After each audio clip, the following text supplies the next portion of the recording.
instruments are quintessentially synthy.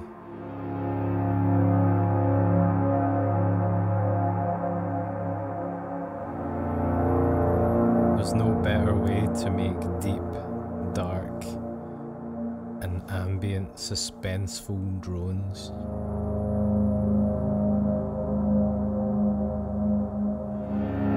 This week I have been experimenting with beads, using it as a kind of sampler to create my own custom pads.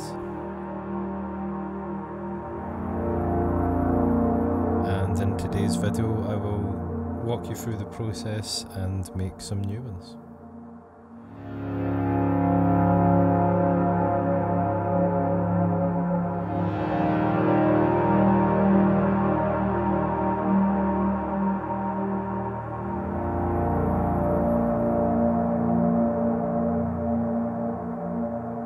Let's go. So let's talk a bit about the typical characteristics of a pad. I have here a saw wave,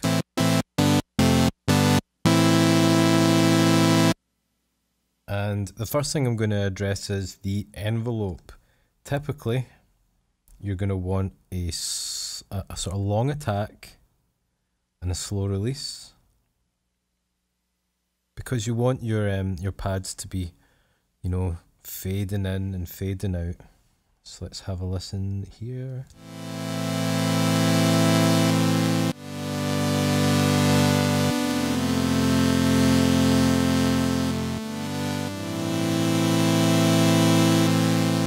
So it's already more pad-like. And the next thing I'm going to do is add an envelope, a filter envelope, because you want your filter to also be fading in and fading out. So on the OP1, you would do this by first putting the filter on, which is called Nitro. Very cool interface here. And bring your cutoff frequency down, maybe not all the way, but quite far down. Head over to your LFO section, and you want the LFO called Element. And we're going to use as our kind of source is going to be the envelope, and our destination is going to be the effects.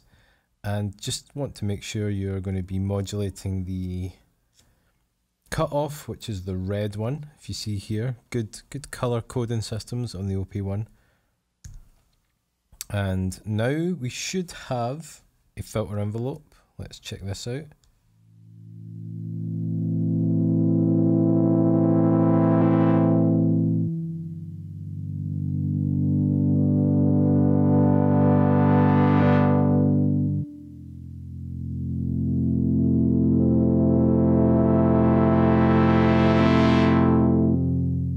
Excellent. The next typical thing you're going to need is some reverb and some delay. The Z5000 from Top Audio has lots of very good delays in it. And I can't remember which one this is, but it's kind of stereo ping pong. You'll hear it.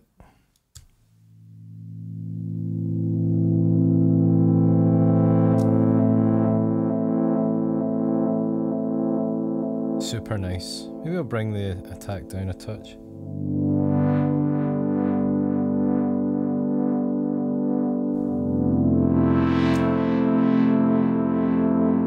Yes. Beads has a reverb. Let's bring that into play.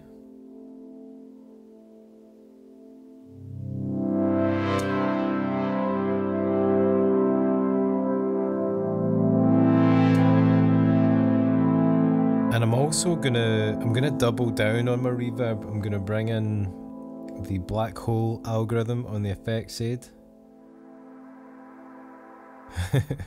Just the trails of that sound good. So let's check that out now.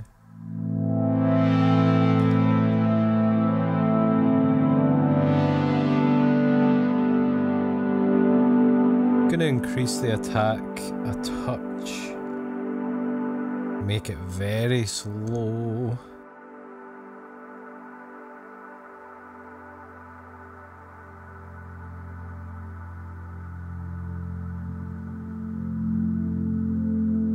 maybe that's too slow.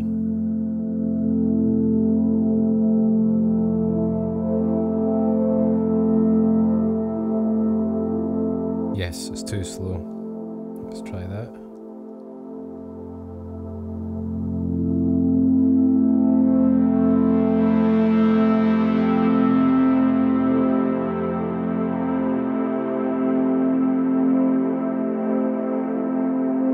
So it's sounding epic now.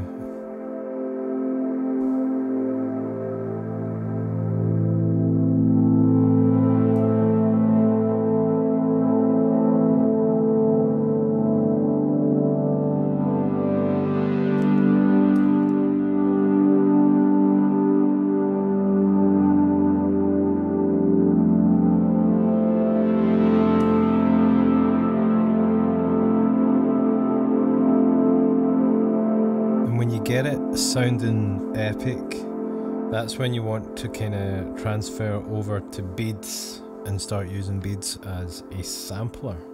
So what I'll do is record that in and we'll have a listen to it, and then I'll talk about how I've got beads patched up.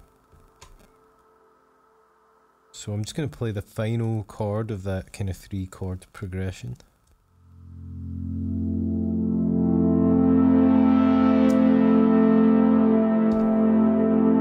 And hit the freeze button, and if I bring the dry wet up, now we're taking the OP1 out of the equation, and I'm using the what's it called, the key step 37 to trigger beads. There we go.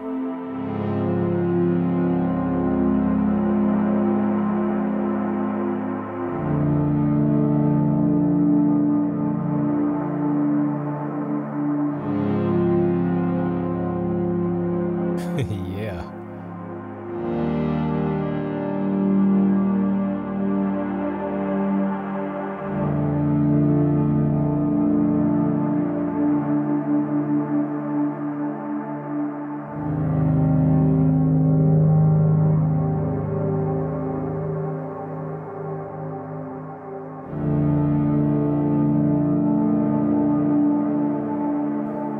Very cool. There's a couple things you're going to want to do to get beads set up for this kind of application. So firstly, I've got beads being triggered by the gate output of the key step 37. Let's get this reverb off. Let's make it short and snappy. There we go. So you can see every time I hit a key here, the seed light is lighting up. That sounds really good. Yeah, so you don't have to use an external keyboard. You could use any kind of gate. So for example, let's try palms here. There you go. Yeah. That actually sounds really good.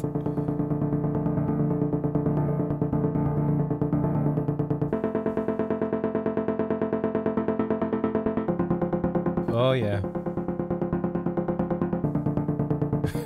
I like that. I'm gonna slow that down or speed it up.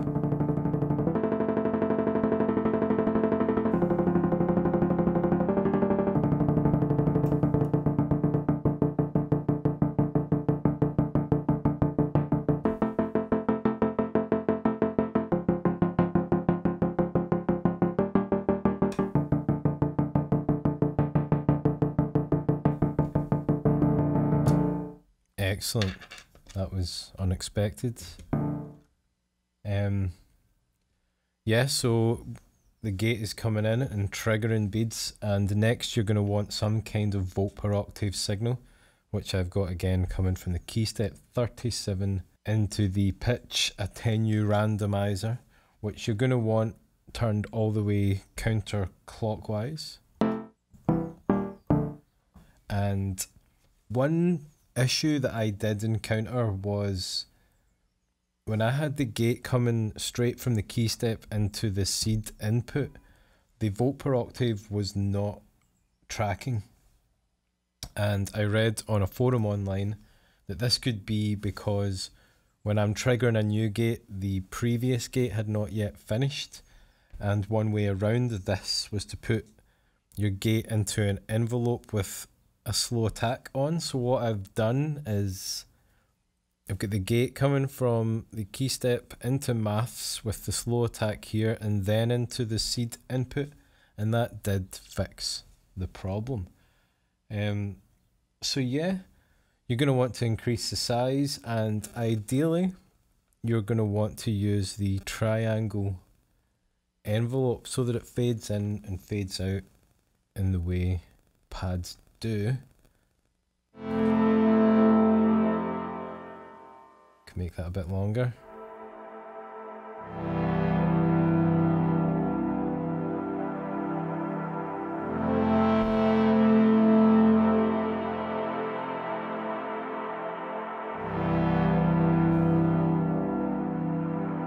But of course, you don't have to use this technique specifically for pads. You know, as you've already heard, you can use it for short, snappy chords. You want to do a dance tune?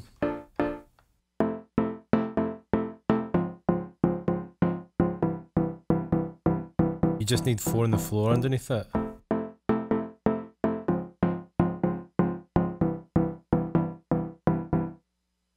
Nice. Another technique that I really enjoy when creating my own custom pads is to use delay trails as the audio source for the pad. And to do this, I'm going to use the Z5000, and I've got a sound here on the OP1 called Ice Wind.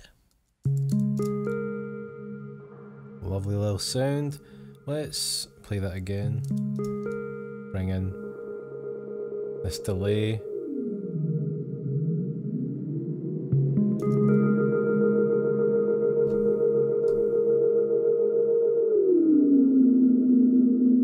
Once you get a sound you like, you're just going to hit freeze and try it out. Oh, that's got that kind of glissando.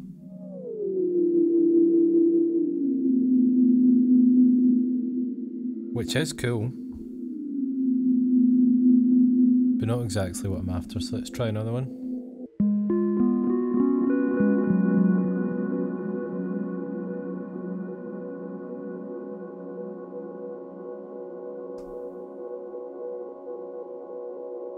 Let's try that one.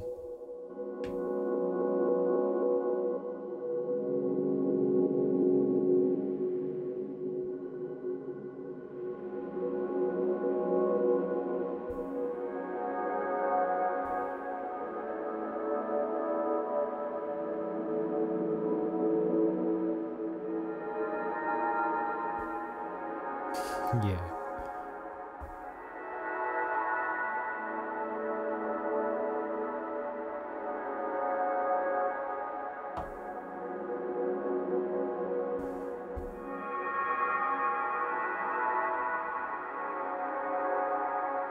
I'm going to do one more.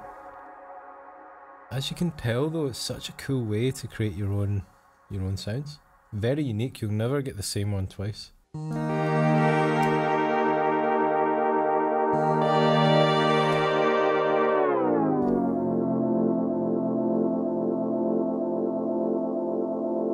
That's going to be good.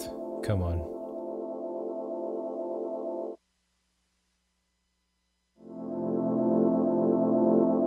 Oh yeah, now we're talking. Now we're padding.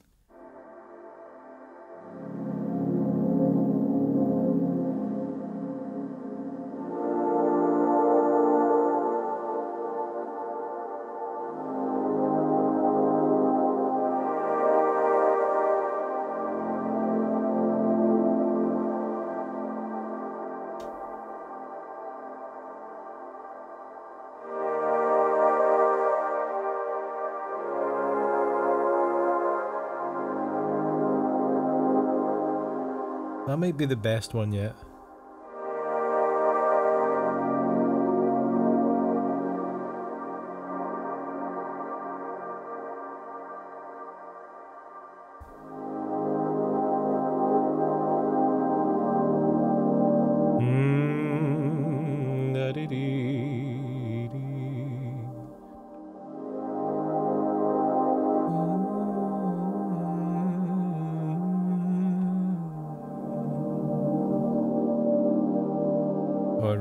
this one.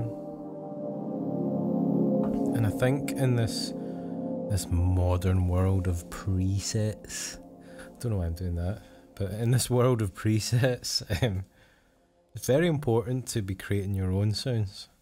There's nothing worse than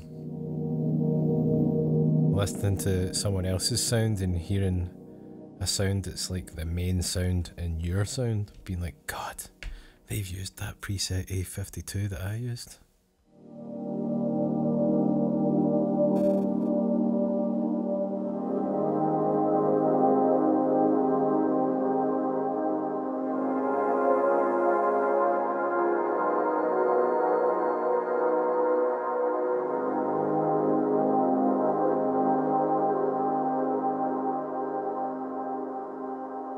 I'm happy with that. So the final thing I would like to demonstrate is how you can then use this technique as part of a performance. And the way I'm going to do it just now is I'm going to be using beads as a voice and the OP1 as the other voices. And so I'm going to set the dry wet to halfway, which will allow the OP1 to come through and beads to come through.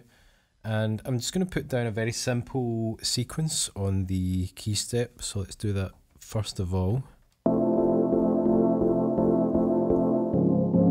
No, that's not what I want. I want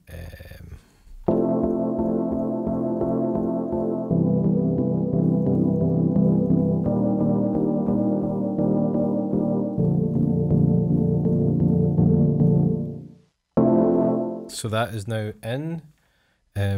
Let's check that out.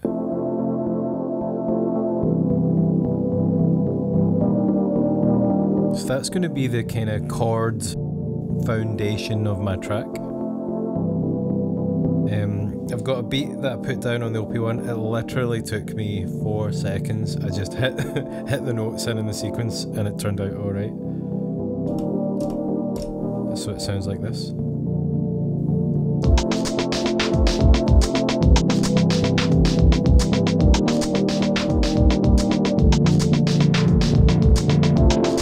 Little bit of delay here.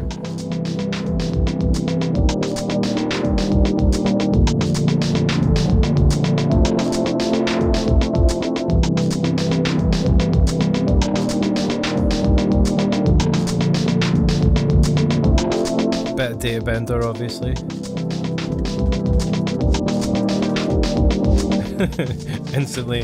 instantly cool.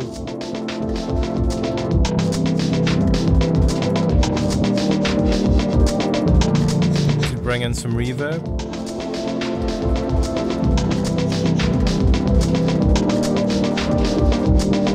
You could also start pitching this.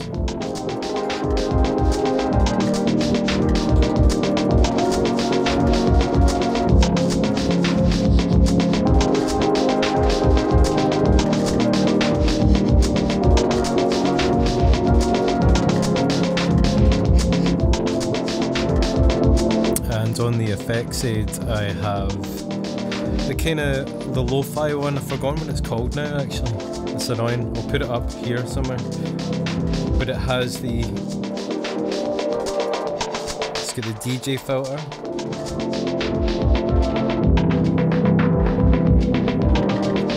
And the bit crusher.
Yeah.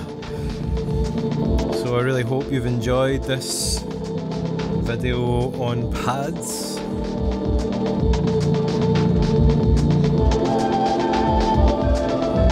Please leave a comment and a like. Tell your friends.